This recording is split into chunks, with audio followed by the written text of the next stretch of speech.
Good evening, I'm Michelle Miller. Some anxious moments at New Jersey's Newark Liberty Airport this afternoon. Officials boarded a United flight from Brussels in response to a report of a sick passenger. More than 200 other passengers were allowed to leave the plane after the sick man was taken to a hospital for evaluation. Also this afternoon, a turn for the worse for the Ebola patient in Texas.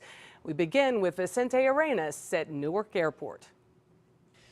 Terminal B at Newark International Airport was the site of the latest Ebola scare.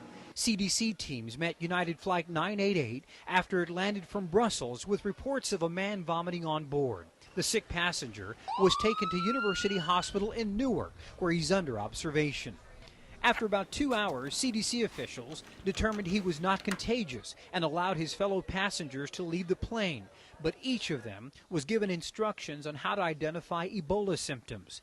Dane West of New Jersey was coming home from a business trip. We were halfway through customs, and then we were all told, get out of line, then go off to the side, and we just waited, another hour, hour and a half.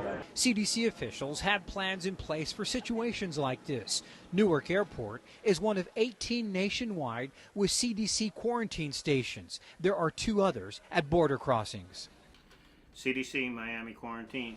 This is video from the Centers for Disease Control of its quarantine station at Miami's airport. If an incoming flight reports an ill passenger or crew, a health officer uses a go bag to meet the flight, screening the passenger in an isolation area. Today, Dr. Tom Frieden, director of the CDC, said his agency updated its guidance to airline crews on how to handle sick passengers in flight until CDC staff can meet the plane on the tarmac.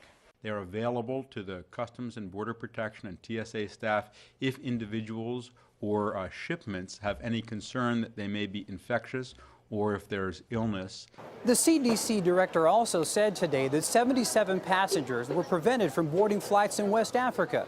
Michelle, the U.S. has helped set up new screening procedures there. And thank you, Vicente.